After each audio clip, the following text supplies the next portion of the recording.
नमस्कार दोस्तों, आप देखें न्यूज़ ऑफ उत्तर प्रदेश। मैं हूं राजू यादव। उत्तर प्रदेश में इन दिनों एक नया शब्द राजनीति के केंद्र में है, SIR यानी स्पेशल इंटेंसिव रिवीजन।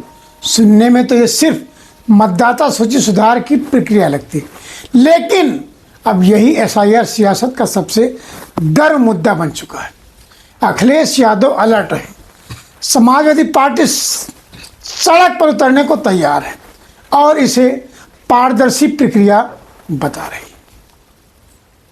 तो आइए जानते हैं SIR क्या है, विवाद क्या है और इसका चुनावी महत्व इतना बढ़ क्यों गया, जानना जरूरी है। SIR की शुरुआत और महत्व आगामी चुनाव के लिए क्यों बढ़ गया है।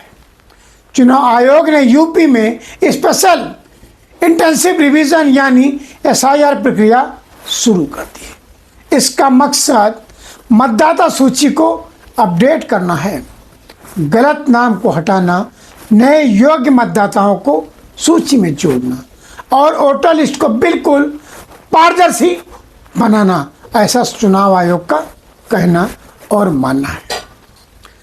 अब आप सोचिए, मतदाता सूची ही किसी भी चुनाव की नींव होती है और अगर वही सूची बदली तो राजनीति का पूरा समीकरण बदल जाता है। यही वजह है कि SIR का असर सीधे 2026 के पंचायत चुनाव और 2027 के विधानसभा चुनाव पर माना जा रहा है। इसीलिए राजनीतिक दल इसको लेकर खुलकर सामने आ गए।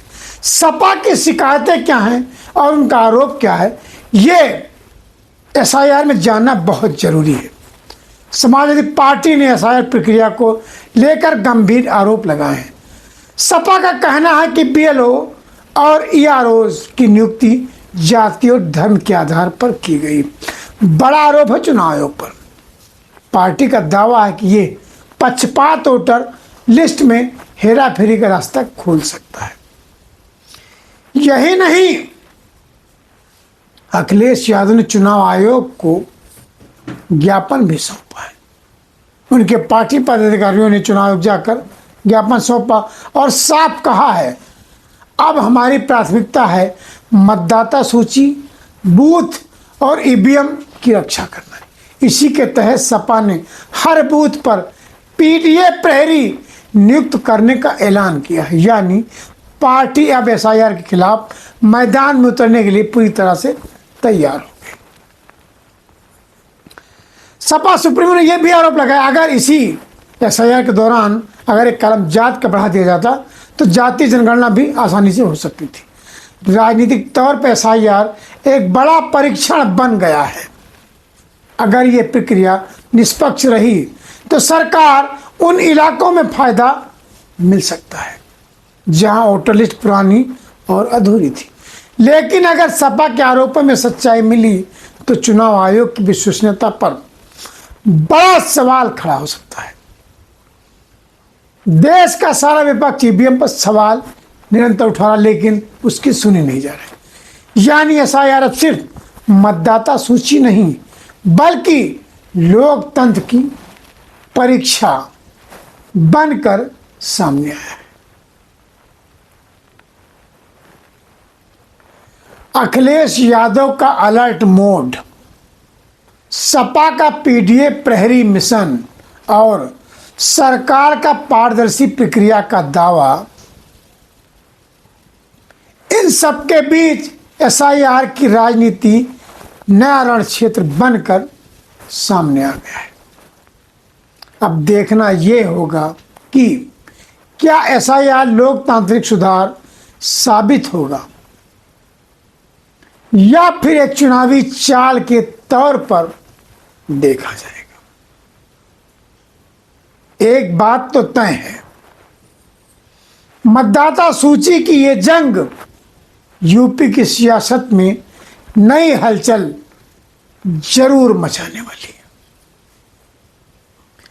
क्या हलचल होगा, क्या प्रक्रिया होगी, इसके लिए मैं चलता हूं सपा प्रवक्ता पूजा शुक्ला के पास, जो एक चर्चित नाम, बड़ा नाम। लखनऊ में उत्तर विधानसभा की प्रत्याशी भी रही हैं, वो चुनाव लड़ चुकी हैं और आगामी चुनाव की तैयारी में बहुत तेजी से लखनऊ में जुटी हुई। हर बूथ पर वो बूथ प्रहरी, पीडीए प्रहरी नियुक्त करने की बात करती है और बूथ लेवल पर पूजा शुक्ला काम कर रही। पूजा शुक्ला सपा के लिए बड़ा चेहरा है। हो सकता है 2027 के चुनाव में वो प्रत्याशी फिर बने। ले चलता हूं, उनसे बात करता हूं पूजा शुक्ला से कि एसआईआर मुद्दे पर उनकी क्या तैयारी है। आप सुने खुद पूजा शुक्ला की जुबानी। नमस्कार दोस्तों, आप देख रहे हैं न्यूज़ उत्तर प्रदेश। एसआईआर उत्तर प्रदेश में लागू कर दिया गया। अखिलेश यादव बहुत तैयारी की। मेरे साथ सपा की प्रवक्ता पूजा शुक्ला जी हैं, उनसे बात करता हूँ। एसआईआर को लेकर क्या तैयारी हुई? देखिए, हमारी प्रत्येक बूथ पे बूथ लेवल एजेंट नियुक्त हो चुके हैं। हमने अपनी सूची डीएम ऑफिस में भिजवा दी है, चुनाव आयोग को भेज चुके हैं हम लोग। और आने वाले वक्त में जो हमारे बीएलए बने हैं वो बीएलओ के साथ जाकर के लगातार अभी जो ये जो रिवीजन चल रहा है इसमें जाकर के अपने बूथ को और अपने मताधिकार, हमारे जो बूथ के लोग हैं उनके मताधिकार को सुरक्षित करने का काम करेंगे। और लगातार इस पर लेकर के बैठकें हो रही हैं, लोगों को समझाया जा रहा है, वर्कशॉप्स हो रही हैं। और कहीं ना कहीं आने वाले वक्त में जो भारतीय जनता पार्टी ने कोशिश की है कि किसी भी तरह से लोगों के वोट के अधिकार को छीना जा सके, उस मंशा को हमने सफल होने देंगे। बिहार के चुनाव को देखते हुए क्या तैयारी की है? नहीं, बिहार के चुनाव को देखते हुए तो हम लोग पहले से ही कह रहे हैं कि भारतीय जनता पार्टी पूरी तरह से बेईमानी करना चाहती है। पूरे देश के परिणाम देख चुके हैं कि भारतीय जनता पार्टी का बहुमत अब कहीं रहा नहीं है। जगह जगह लोगों में गुस्सा है, ना रोजगार दे रहे हैं, ना लोगों के हक पे बात हो रही है, ना लोगों के बेरोजगार पे बात हो रही है, ना उनके महंगाई पर बात हो रही है। तमाम ऐसे मुद्दे हैं जिन पर बात होनी चाहिए, युवाओं के भविष्य पर बात होनी चाहिए। कहीं पर कोई ऐसी बात नहीं, ना महिलाओं की सुरक्षा पर बात है। कहीं ना कहीं भारतीय जनता पार्टी ये जानती है कि एंटी इनकम्बेंसी चरम पर है और आने वाले वक्त में लोग उनको हराएंगे। तो वो क्या कर रहे हैं कि वो जो लोग उनको वोट नहीं करते हैं, जो उनके वोटर्स नहीं हैं, कैसे उनके वोट के अधिकार को खत्म किया जाए। उन्होंने बिहार से शुरुआत की, लेकिन बिहार में तेजस्वी जी के नेतृत्व में उसको बचाने का काम किया गया। और आने वाले वक्त में जब समाजवादी पार्टी चुनाव लड़ने जाएगी तो हम अपने वोटर्स के वोट के अधिकार को भी बचाएंगे और ज़्यादा से ज़्यादा वोट बढ़वा करके और अपने पोलिंग और बूथ को भी जिताने का काम करेंगे। जिस तरह से आपने देखा होगा, सरकार ईवीएम पे लगातार विपक्ष सवाल उठाता रहा है, चुनाव उस पर ध्यान नहीं देता, सुनता नहीं है।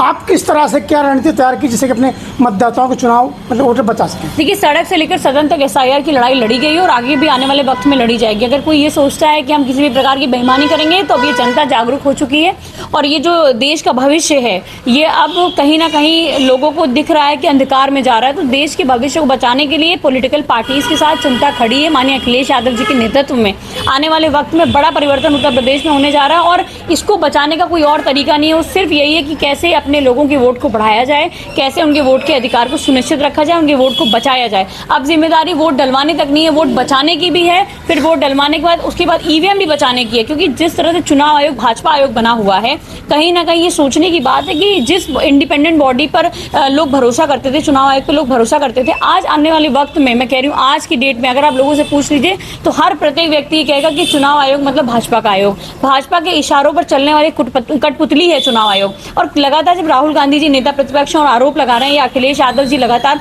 जब चुनाव आयोग से सवाल पूछ रहे हैं कि आखिर कैसे जिंदा लोगों का वोट कट गया, कैसे एक ही वोटर कई वोटर लिस्ट पे, कैसे एक ही राज्य का वोटर दूसरे राज्य में अलग अलग, जैसे अभी ब्राजीलियन मॉडल का आया कि वो 22 जगह वोट करती थी। तो कहीं ना कहीं भारतीय जनता पार्टी जो षड्यंत्र कर रही है उसको विपक्ष एक्सपोज करने का काम कर रहा है और जनता हमारे साथ है। आपको क्या लगता है जिस तरह से सरकार लगातार जनता के काम होता है, आप जैसे बताया जनता भी परेशान है, विपक्ष भी परेशान है, जनता की सत्ता से परेशान फिर भी सत्ता में रिपीट कर देती, भाजपा क्या करेंगे? ये यही जुगाड़ आयोग से, ये जो जुगाड़ आयोग है ना, चुनाव आयोग जो उनको जाकर के वोट 22 लोग उनके फर्जी वोट डालने, तो ये जो फर्जी वाड़ा चल रहा है, जो फर्जी वोट चोरी की सरकार है, इसको गिराने के लिए जनता तैयार है। जनता अब पूरी तरह से ये सचेत हो चुकी है। हम लोग भी एक एक जगह जा रहे हैं, कि घर पे जा रहे हैं, लोगों से मिल रहे हैं और ये बता रहे हैं कि अगर आपके आसपास ऐसे कोई संदिग्ध घर मिलते हैं तो हमें जरूर सूचित करें ताकि हम लोग वहां पर पहुंच करके देख सकें और चुनाव आयोग से उसकी शिकायत कर सकें।